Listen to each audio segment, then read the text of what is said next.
Ladies and gentlemen, welcome to another episode of the Story Box, where I, your host, Jay Phantom, has the utmost privilege and honor to unbox the amazing stories of some incredible people from all walks of life and experiences. I'm delighted and grateful that you're here today. Now let's dive into the Story Box and hear more about our guest today.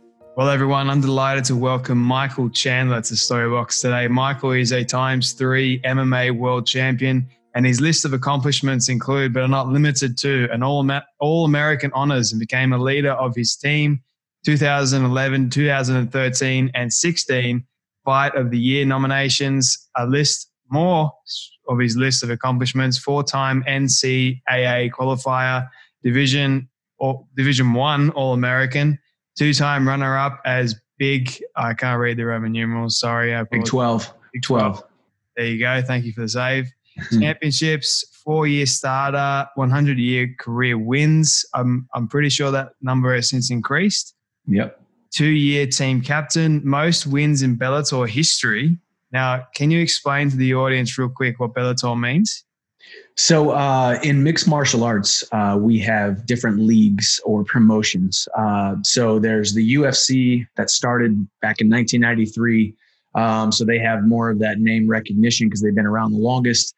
And then there was Pride, and there was Strikeforce, and Bellator started about 2008. So they've been around for 12 years or so, churning out a bunch of top level competitions. Some guys have actually, a guy that I fought, Eddie Alvarez, came from Bellator. He was a champion over there, went over to the UFC, won a UFC title. And then you're also seeing guys from the UFC, Ryan Bader, Phil Davis, Gegard Mousasi come over to Bellator. So essentially, we are contracted employees. I have a contract for 6 fights or 4 fights, and it's 2 years. And as soon as that contract is up, which coincidentally, my contract is up as soon as I'm done with this next fight, I will then negotiate with Bellator.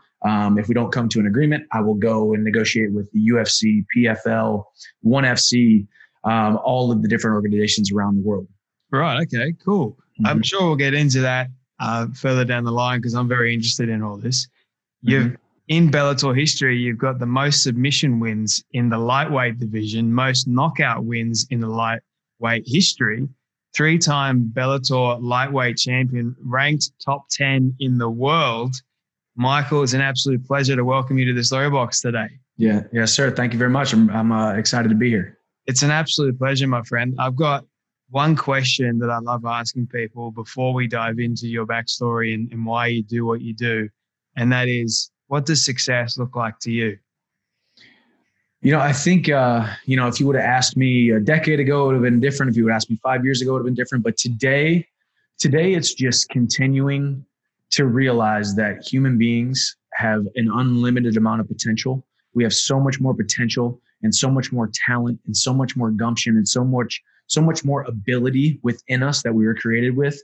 So for me, it's not wins and losses. It's not money made. It's not all the belts and the glitz and the glam. For me, it's when I get done with my mixed martial arts career, or when I get done with a day of being a father, or a day of being a husband, or a date with my wife, or a business transaction, or whatever season it may be, can I look at myself in the mirror honestly and say, Michael, did you give everything that you could with the talents that you were given? And I just hope that I can answer, number one, honestly, and number two, without regret, And for me, once I hit 30, the age of 30, I hit my prime in mixed martial arts.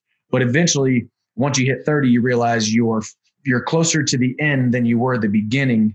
And now it's more about significance, and it's about getting the most out of this body that God has blessed me with. Mm-hmm. So for me, success is wealth but not in money, wealth in happiness, in significance, in love, in contentment, and in impacting as many people as I possibly can. I like how you mentioned their regrets, and I'm curious, do you have any regrets? I can always look back at different seasons of my life, or different decisions that I've made, or different different things that have happened in my life. And of course, I could say, well, I wish that would have went differently, or maybe I should have done this instead of that, or maybe I shouldn't have started that business, or maybe I should have, trained this way better, or not stayed with that team as long as I should have. But, for me, I think every single time, it continues to get revealed to me every single time I have even a setback or every time I have a phenomenal performance in life or in the cage, I realize that everything really does happen for the greater good of me and my story and my platform. Man, I had a really bad rough patch back in 2013. I was world champion. I was undefeated. I lost my first fight, and that first fight messed with me mentally. And then I lost the next fight and the next fight. I lost 3 fights in a row, went 688 days without winning. So I could say, man, there's a lot of regrets in those almost 2-year period of not winning a fight. But those shortcomings or those moments of not listening to my inner self or listening to the calling on my life really did groom me into the man that I am today. So I'm not going to sit here and say I don't have any regrets, but that is kind of the way that I look at it. I mean, I know for sure my greatest goal is when I get done with my last fight somewhere and I take off those gloves for the last time, and I probably got a cut here or a cut there, and I just got done showering, I'm going to be in some arena, some bathroom in an arena somewhere. I'm going to have to look myself in the mirror and say, Michael, did you give everything that you possibly could during this entire career, this last 15 years, 20-year career, however long this is going to be? And I think every single day, that's one of my driving factors to make sure I never have to live with the regret of not giving it my all, you know? I love that, man. And I'm also curious about when you lost this battle, why did you feel bad about losing it in the first place? Do you not like losing? No, well, I hate losing, of course, but for me, you know, you kind of have to peel back the layers and go back to who I was. Who was Michael Chandler as a kid? How did I grow up? Who did I grow up around? I was a very small kid. I was a small guy from a very small town who was taught to do very small things. I was taught that don't put yourself out there. Don't go outside those county lines. Don't put yourself out there too much, because the chances of you failing are extremely high. And if you fail, that's the finality of you, and you're not going to be able to come back from it. I kind of had this almost black and white doomsday feeling about going out and doing great things with my life. And whenever I got into this sport of wrestling, I walked on, as you talked about my college wrestling days, I walked on. That means I got zero scholarship. For your viewers who are over there in Australia and across the world, we get a scholarship. We get money to be paid, not paid, but they pay for our schooling in wrestling or in any sport. I didn't get any money. I just walked on. They gave me an invitation and said, we're not going to pay you anything, but you can come. And they figured I would quit, or they figured I would just be a dummy, a punching bag for 5 years. And I ended up being an All-American in the end, which is top 8 in the country at my weight class. And I ended up becoming a leader on the team for 2 years, a team captain, and qualifying for the NCAA championships, which means I'm top 30 in my weight class every single year.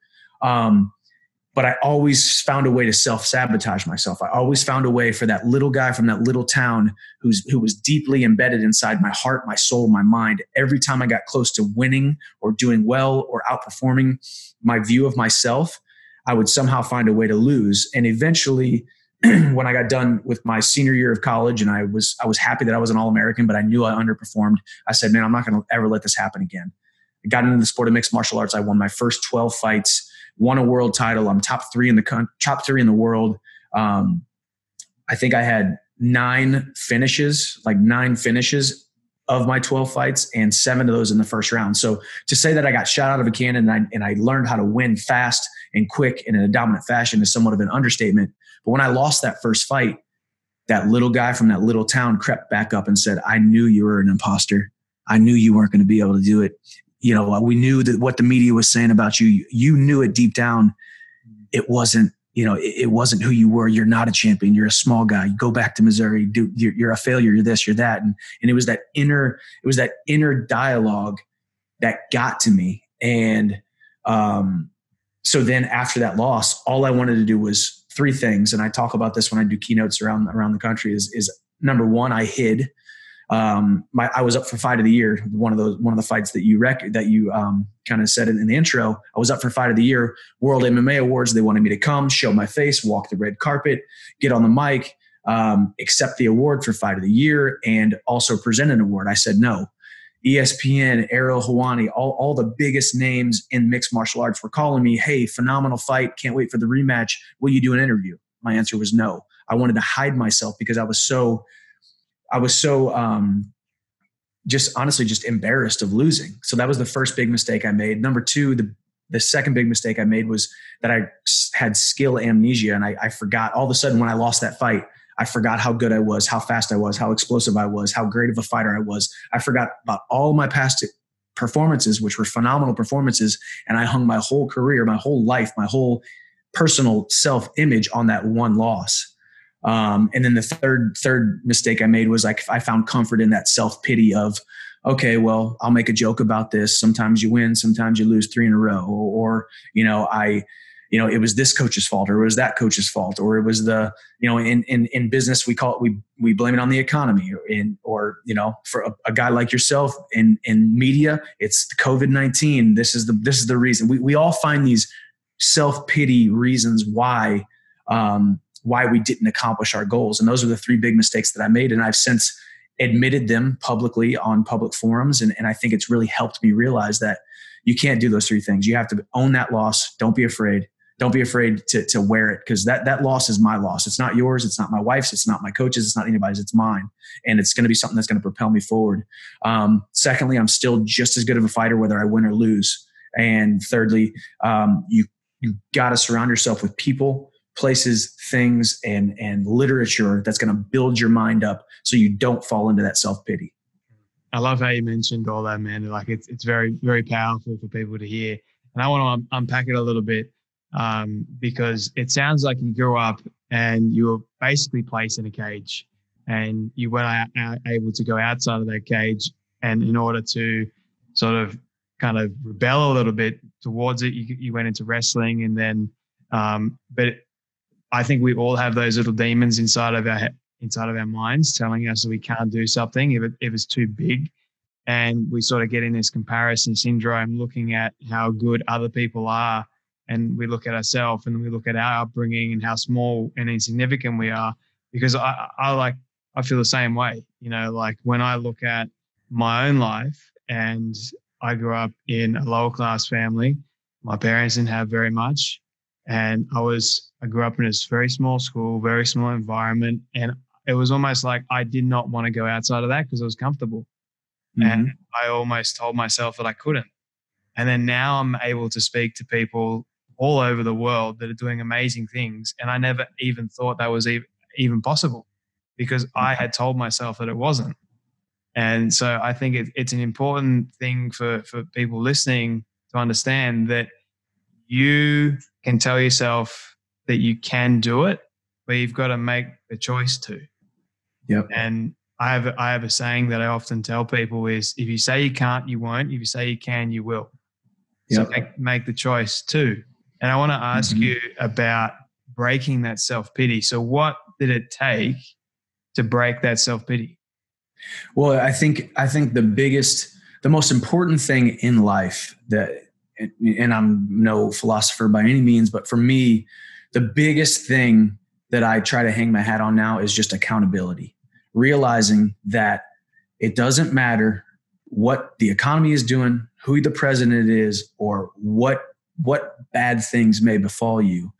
The accountability of you being in charge of you and your own household, your own mental state, your own physical state, your own life, it's a blessing and a curse, because once you start to realize that all of the onus is on you, now you have that burden of accountability that you can't blame it on anybody else, And I think for me, I found comfort in just blaming it on things, or blaming it on, that little guy from that little town, or blaming it on mom and dad, or blaming it on the high school wrestling coaches, or blaming it on whatever. And okay, I guess I'll just be this guy who had some success for a small season of life, and then, went back to mediocrity. But I think it's taking extreme accountability of your mind, realizing that you are what you are and where you are because of what has gone into your mind. Every single day, the lens by which you see the world manifests itself in your daily life, your daily habits, and the things that somehow find a way slipping through the cracks and attracting themselves to you, both in a positive way or a negative way. And a lot of it has to do with who you're surrounding yourself with. And luckily for me, I've never been afraid to make an enemy pretty quick and write you off. I not an enemy, but I had a ton of great friends who didn't have the same goals as me. So no, I couldn't go to your wedding. I'm out here training. I can't go to your birthday party. I'm out here training. No, Mom, I can't come back to this family party or grandpa's 80th birthday because I'm out here training. I'm on my own path and I'm making my own way here.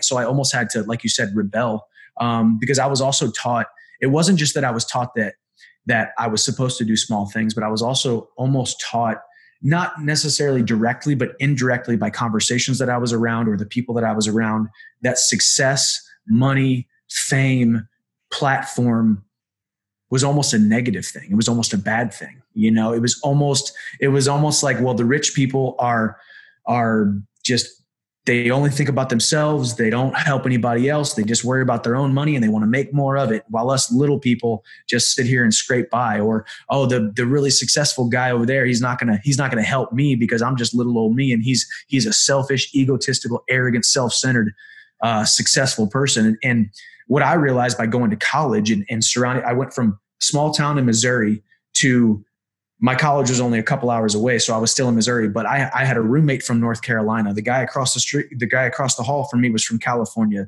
This guy was from Pennsylvania. This guy was from Illinois.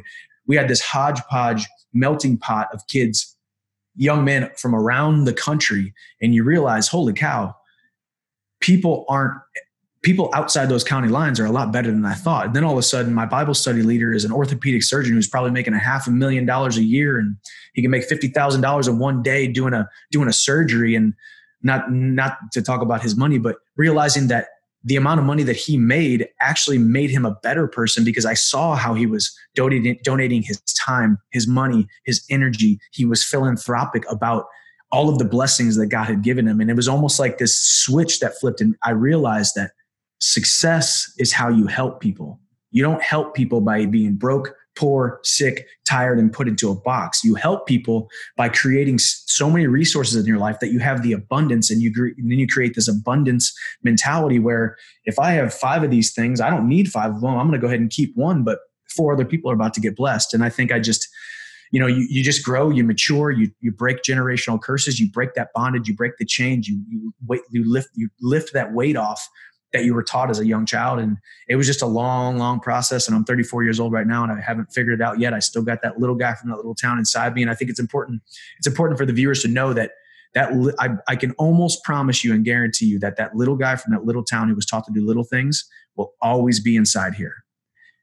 Sometimes you slay dragons. Some dragons you slay and you get them out of your life. But some of them, you just get very good at pushing into a corner. You get very good at duct taping them to the basement of your mind, and they're stuck there, and there's duct tape around across their mouth, and they can't speak, they can't move, they can't impact your day anymore because you've built yourself up so much that you've learned how to corral that little guy from that little town, or that worthless person, that worthless mentality, or that poor mentality, or whatever anybody's dealing with. That person inside of you, you may not ever be able to slay them, kill them, and get rid of them.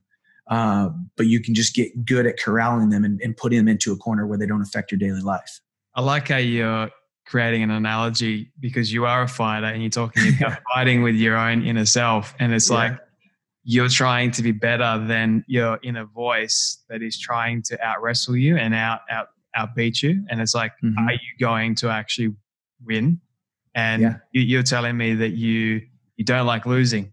So it's like this constant give and take. Like, do I want to win today? Do I want to lose today? Or that's my choice though.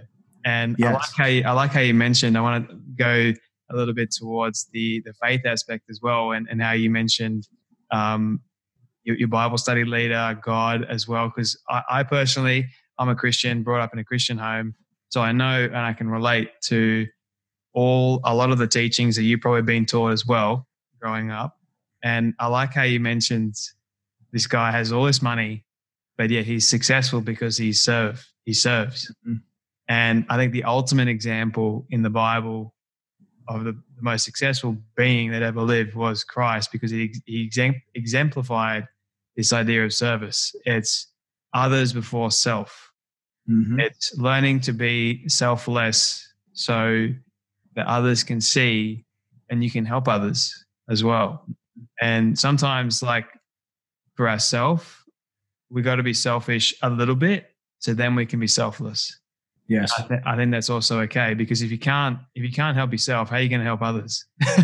Well, and that's what's so, I mean, obviously the world right now, I mean, especially in the United States and the world, in the country that I live in right now, the United States, there's this huge war between, people on one side versus people on the other. And there's so much focus on everybody else. And once again, we go back to accountability. So instead of me looking at the way that the left, the right, or the people in the middle, or the president, or the economy, or this, and instead of looking at the way everybody else is doing things, yes, of course, policies and mandates and different things can affect my life in a very small way. But for the most part, if I take care of Michael, and I take care of my wife, and I take care of my son, and I take care of my household, the roof that is over my head, what really can befall me that is really going to make a huge impact in my life? Focus on myself first, because I know the biggest goal in my life is, of course, I want to win some more world titles and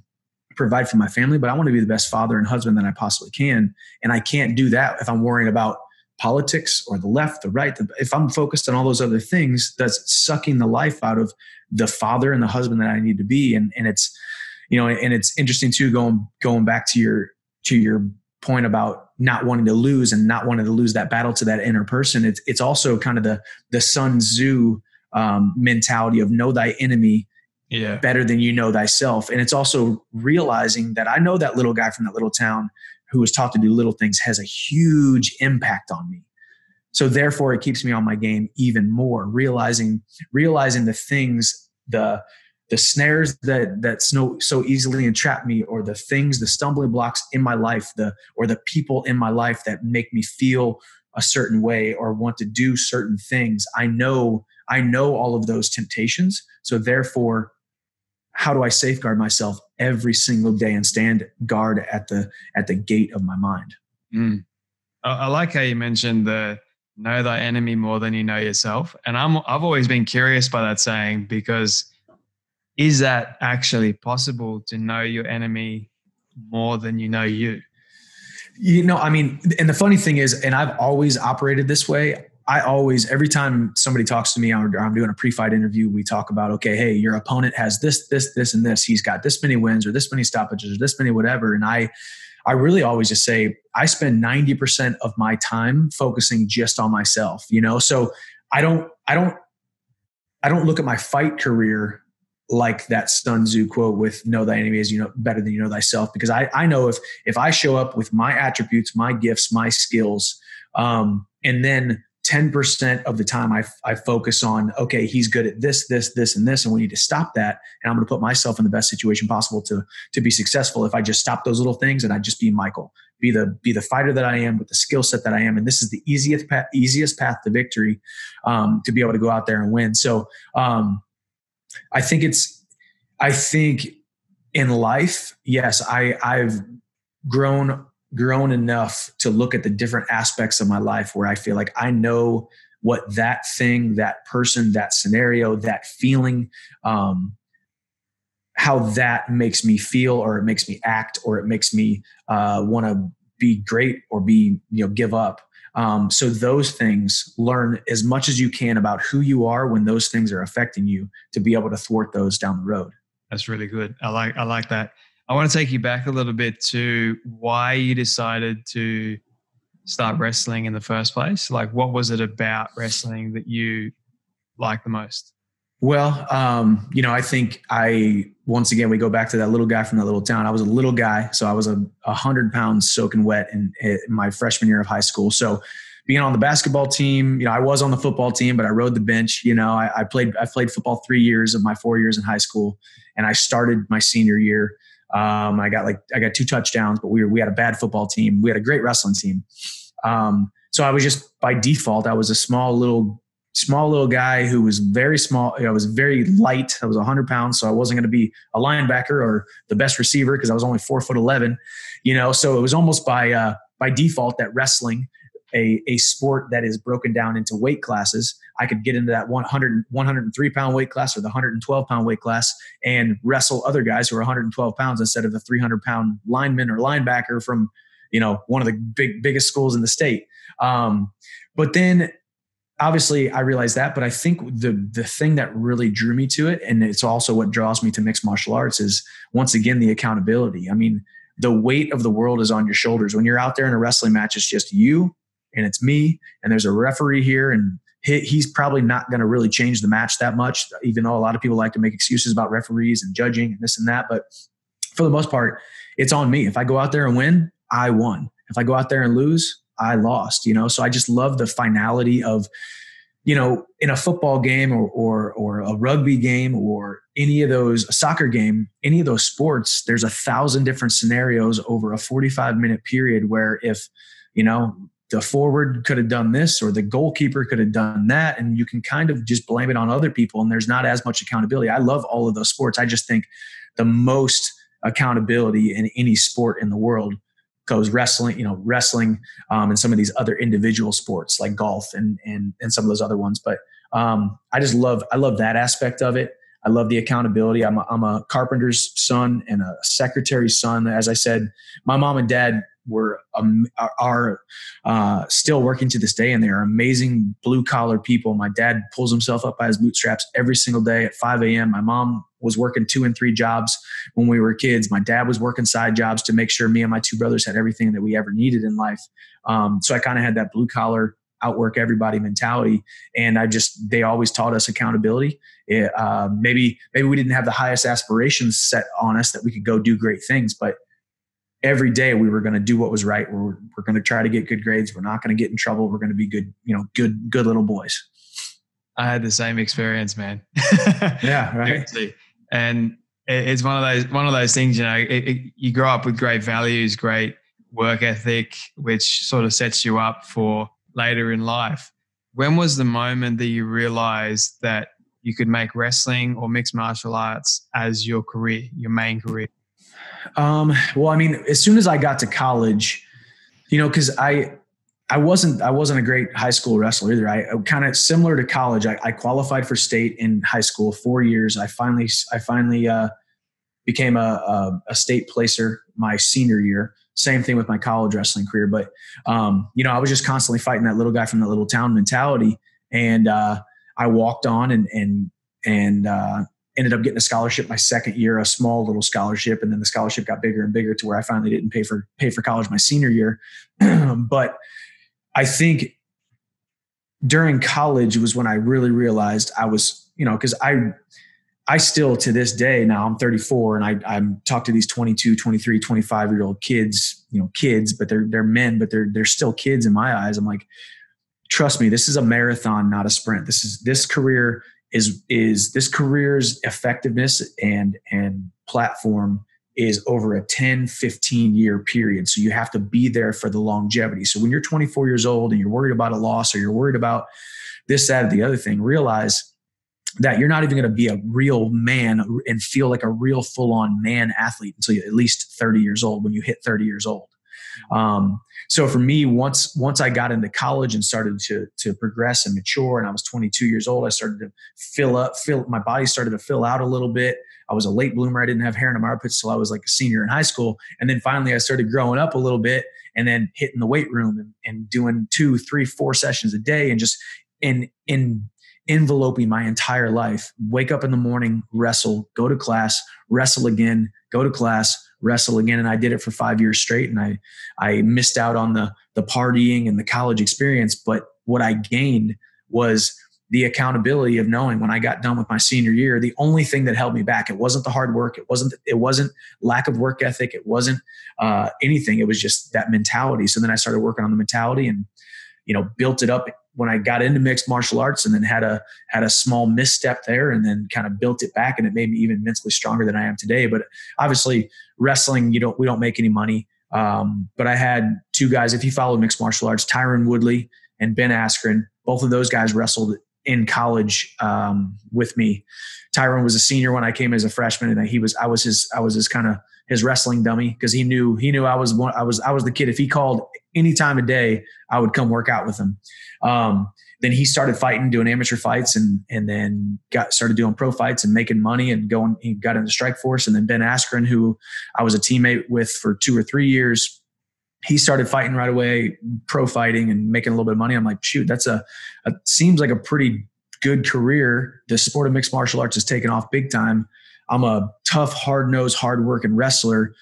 I'm going to be better than everybody on the ground. I'm going to be able to take anybody down in the entire world at lightweight. All I got to do is learn how to throw my hands, and I'm going to have at least have a decent amount of success. So I figured I'd give it a try, and then fought my first fight 3 months after I graduated. And then a couple months later, fought my second fight, third fight. And then I got into Bellator tournament, won the tournament, and then won the world title. And it's kind of been off to the races since.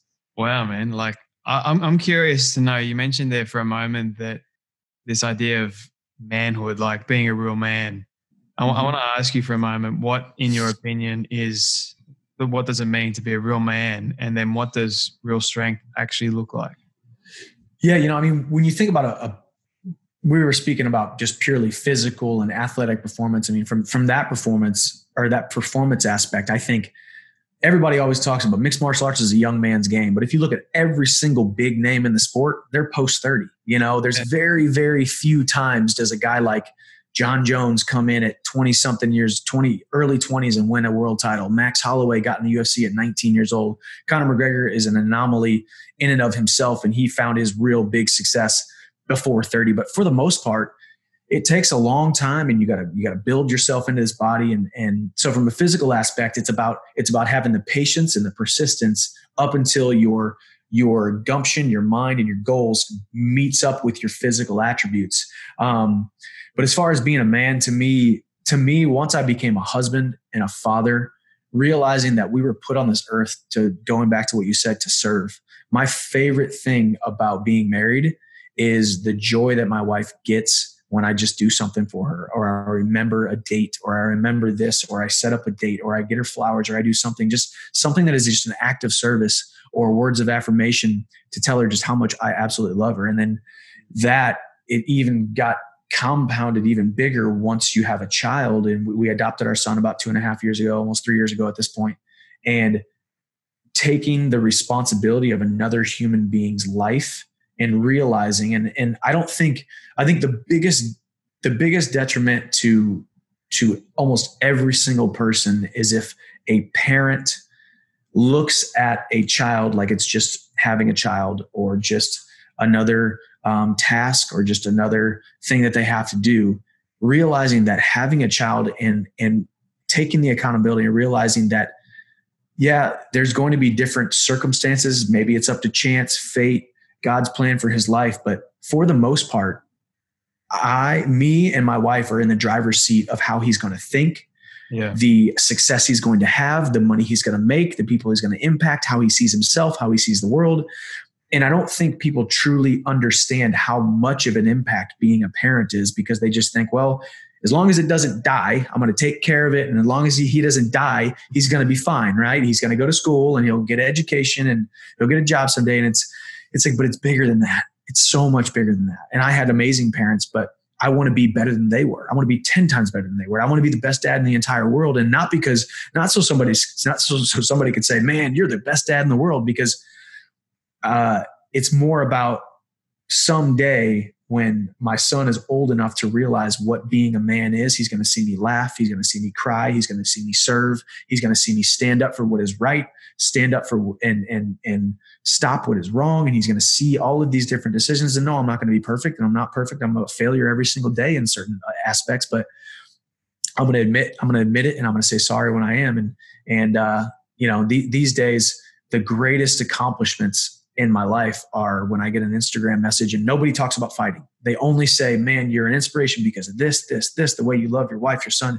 Those are the kind of interactions that just put a huge smile on my face. Because yeah, it's cool. I can punch people and knock them out. And yeah, I can pick them up and I can put them down. And yeah, I can make a lot of money by fighting in a cage, and there's bright lights and I'm on TV. That's all cool. But man, all that stuff fades. What is real is being a man of your word and impacting my wife's life and impacting my son's life.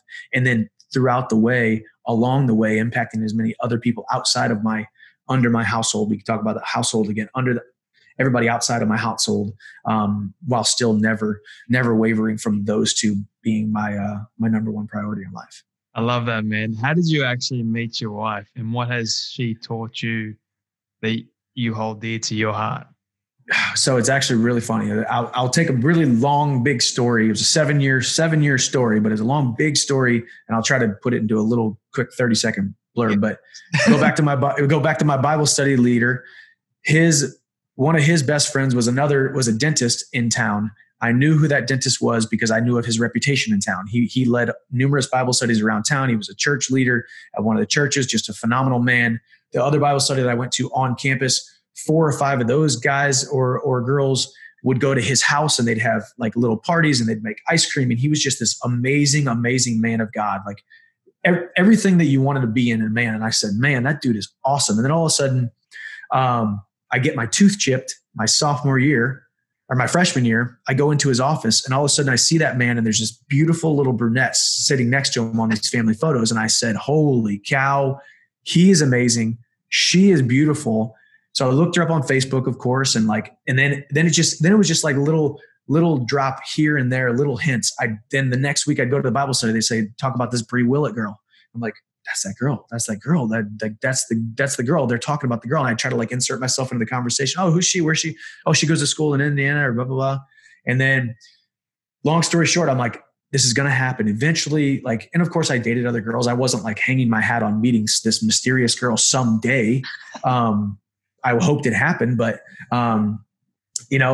years went by and every single year, and I would check her Facebook, and we even became Facebook friends because I had mutual friends. Thank God she accepted me and blah, blah, blah.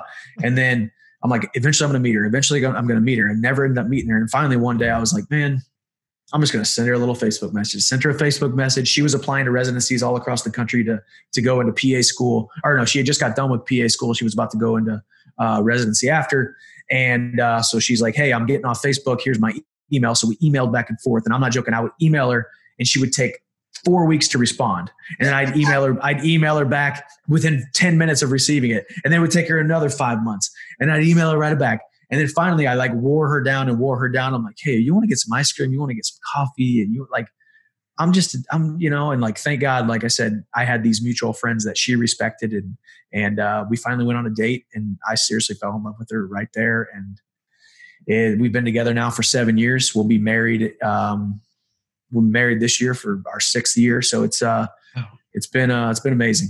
So how many times did you have to ask her out on a date before she said yes? It seriously took we made first contact via Facebook message. Then it took like 2 full years for me to just get coffee with her. And she lied to me and said, I told her I have practice at 3:30. So she said, okay, let's meet at 2:15. Cause I said, I need to be done by 3:15 to be at practice at 3:30. She said, okay, let's meet at 2:15. So she knew I had a hard out. I had to go. I was like, and she had like a 5-hour period. We could have met and just in case she liked me, we could have talked for 4 hours, but no, she sets it up 1 hour before I have to be somewhere else to give herself a hard out. That was just how she was. She was in love with medicine. She was in love with what she was doing. She didn't need me. She didn't need any guy. And that was extremely attractive to me. But to go back to your other question, the second part of your question, what I've learned from her, we talk about accountability. She is the most accountable person I've ever met in my entire life. It's always, hey, this is my fault. I'm not blaming it on this, that, or the other thing. And in me, of course, I show her grace. No, it's because of this, that. And she's like, no, this is my fault. I could have done this or done that. So accountability. So that's number one. Number two, she's just so steadfast and immovable. And as I talked about her dad is one of the most amazing men on the entire planet. And she is so much like him. And God knew that I needed a woman exactly like her. And she is just so constant. I'm like this, I got a buddy named Russell Dickerson, and he's got these lyrics on a runway, and she's a slow rolling Chevy on a Sunday. And I'm like a 737. I'm ready to go. Engines are going, jets are going. I'm ready to go, up, down, all over the place. And she's just like slow rolling Chevy on a Sunday, constant, never gets too high, never gets too low. She's perfect for me.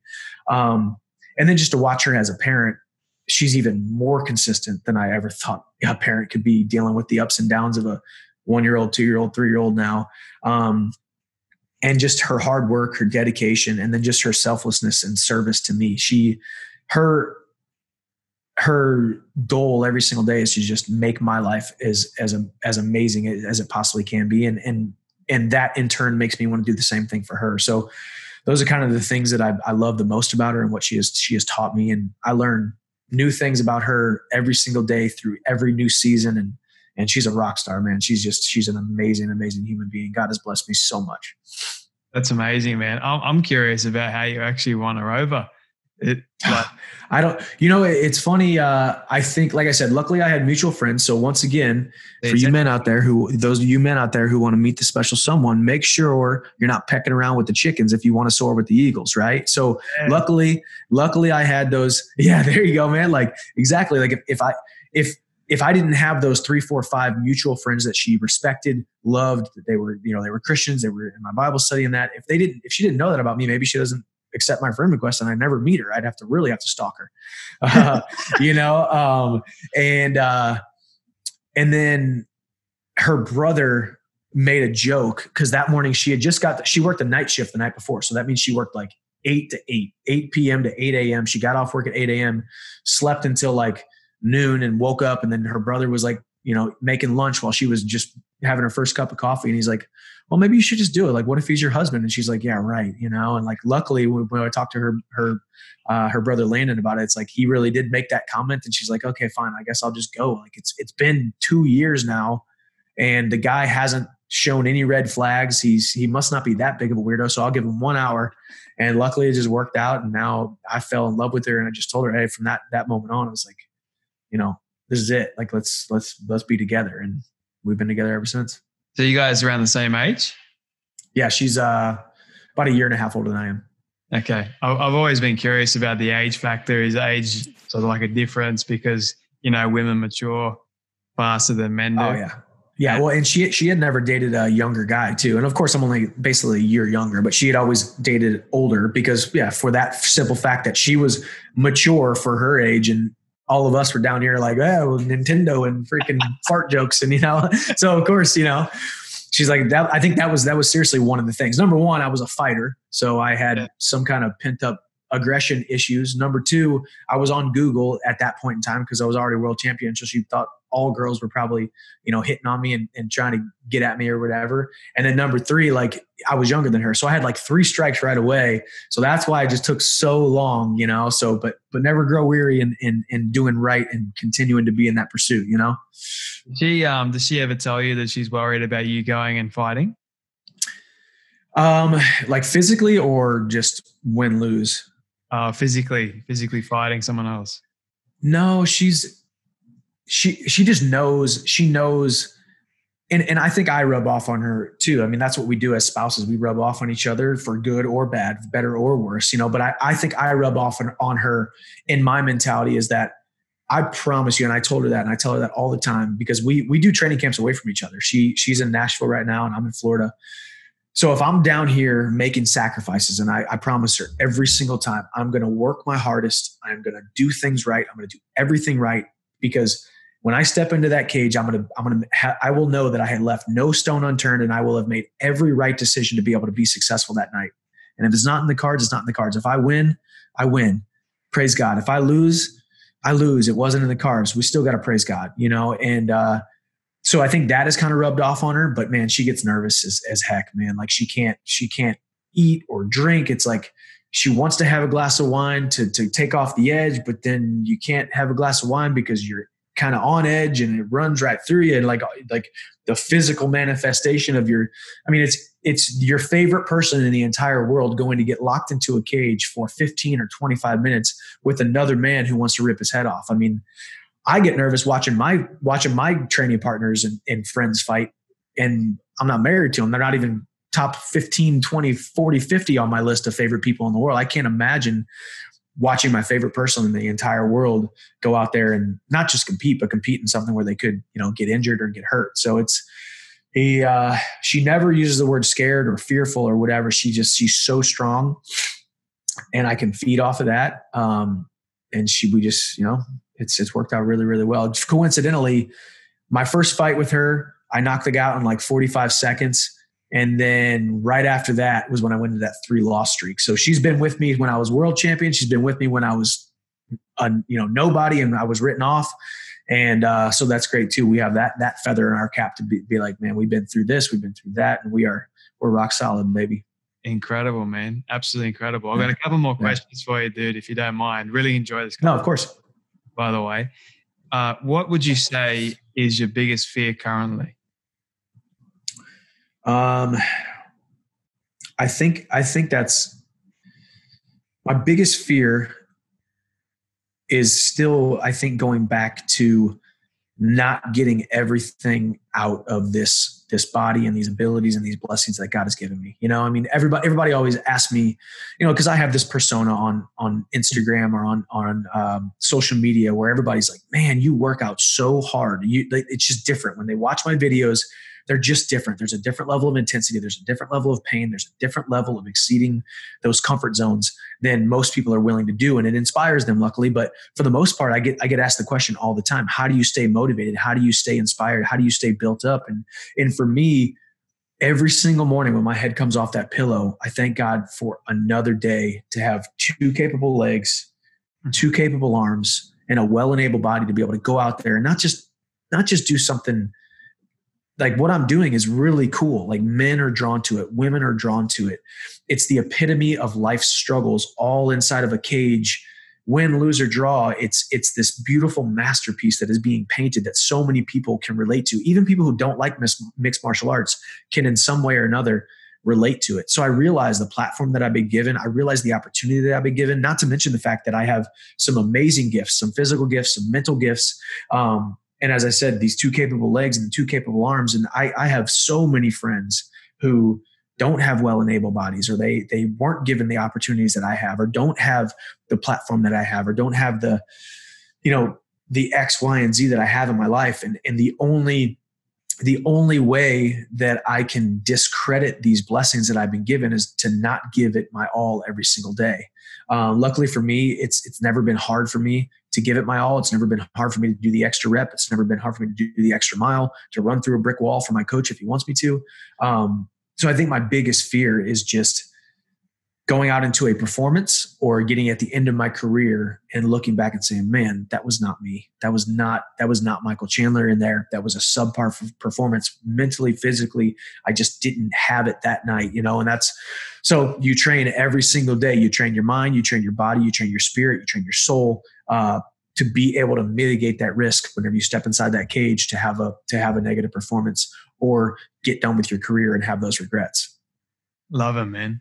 I got 3 more questions for you, if you don't mind. This one might be a bit hard, but we'll see how we go.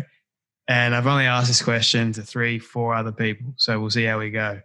If you could ask a question to anyone alive or dead, who would it be, why, and what question would you ask them? Goodness. I think, I'm a big James Allen guy right now. You know who James Allen is? Yes. The book, yeah. he wrote a bunch of books, but he wrote the book called As a Man Thinketh. Yes. And going back to accountability, it's all about accountability. It's all about, you know, a particular thought persisted in cannot fail to produce a fruit. If you are dwelling on this, that, or the other thing, those things will manifest themselves into your life. So I would love to sit down and have a conversation with him. And I would just ask him, where did that enlightenment come from? Because it wasn't as if he was this 95-year-old philosopher who lived all these years. You know, he was kind of this was back in like early 1900s. So he probably died by the age of 40, 50. Everybody died. How do we every single day? I would ask him the questions that I get asked all the time. What are the 3 things that you do every single day to make sure that you take the accountability for your life? And then what is one practice that you do every single day that continues you to move forward in that direction of self-exploration, excellence, and that accountability? I love that, man. That's great. Because I think I love James Allen. And I love reading. I remember being 2016 was when I read his book and changed my life. But I also read at the same time 12 Pillars by Jim Rohn. And I cross-referenced the 2. Yep. And both of those books, man, literally changed my perspective on so many things in life. And they took a very naive boy and turned me into a very, you could say, more knowledgeable young man that needed to make a lot of changes in his life. And I love this accountability aspect. It is so, so powerful, so important. So I appreciate you sharing that, man. Mm-hmm. And second last question for you is, if you were to be given another chance at life, what would you do differently? I think if I could go back and just interject something into my mind when I was just a young kid, hopefully I could have the same mom and dad, same upbringing, all of that. But I would have explored more, whether it be, I guess, that was the other thing too, back in the day. If I had YouTube back in the day, I could have listened to Jim Rohn, Zig Ziglar, Tony Robbins, James Allen. I could have listened to all these things and realized, wait a second, these little self-limiting beliefs don't have to be my destiny. It doesn't have to be my prescription, my prescribed diagnosis of who I am, But I would have told that young man that it's okay. Listen, at the end of the day, at the end of every season, every competition, every business, every walk of life, at the end of it all, somebody has to be the best. Why shouldn't it be you? Yeah. And I would say, why shouldn't it be you? Instead of, as you talked about, giving yourself the choice to win or lose, I always gave myself permission to lose, but why not give yourself permission to win? Yeah. You do things right. You live your life according to God's plan, God's purpose, and you try to be a man of character. You do all things right. You got the good grades. You never get a pink slip. You never get suspended. You treat people with respect. You do all the right things. So why shouldn't you be successful? Why shouldn't you give yourself permission to win? And I didn't figure that out till I was dang near 20 something years old, and it took me a long time. And I could have saved myself a lot of grief. Could have saved myself a lot of losses. And like I said, I don't have any of those regrets, because I don't believe that I regret who I was and how I was raised or how I thought, because it is almost bulletproofed me even more, because I know what it looks like back there. I know what that little guy from that little town mentality looks like. So I have to safeguard myself from him so much every single day. And it's got me on my toes, and it's got me on my P's and Q's every single day to make sure I never fall back into that trap. I love that, man. My last question for you is my legacy question that I love asking people at the end. And you've been able to reach the age of 100, and your friends have put together a film for you of everything you've ever said and everything you've ever done. Don't ask me how they got it all. They just did. And they've shown it to you on your 100th birthday. What do you want that film to say and to show about your life?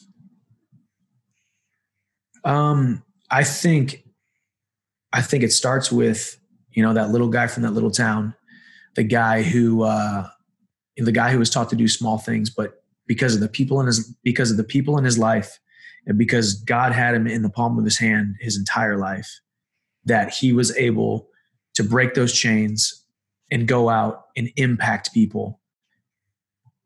And then the second half of it would just be this beautiful masterpiece that I'm painting, that I painted every single day through every single word that I spoke, through every single person that I touched, through every single part of my reputation, through every single performance, and through every single win and loss, that someday my son looks at his dad and says, I am so proud to be your son, and that I will be a phenomenal man because you were a phenomenal man. I will love because I was loved first.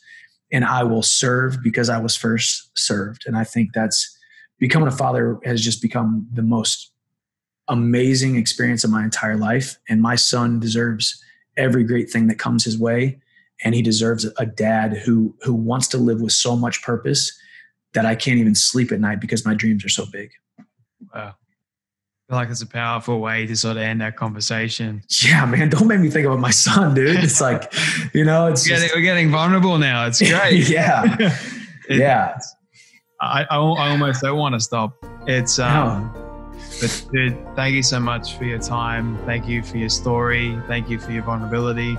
Thank you for just showing up and showing real strength. I really appreciate it. And thank you for coming on the Storybox podcast. Yes, sir. Thank you so much for having me. I'll hopefully talk to you soon and do it again soon.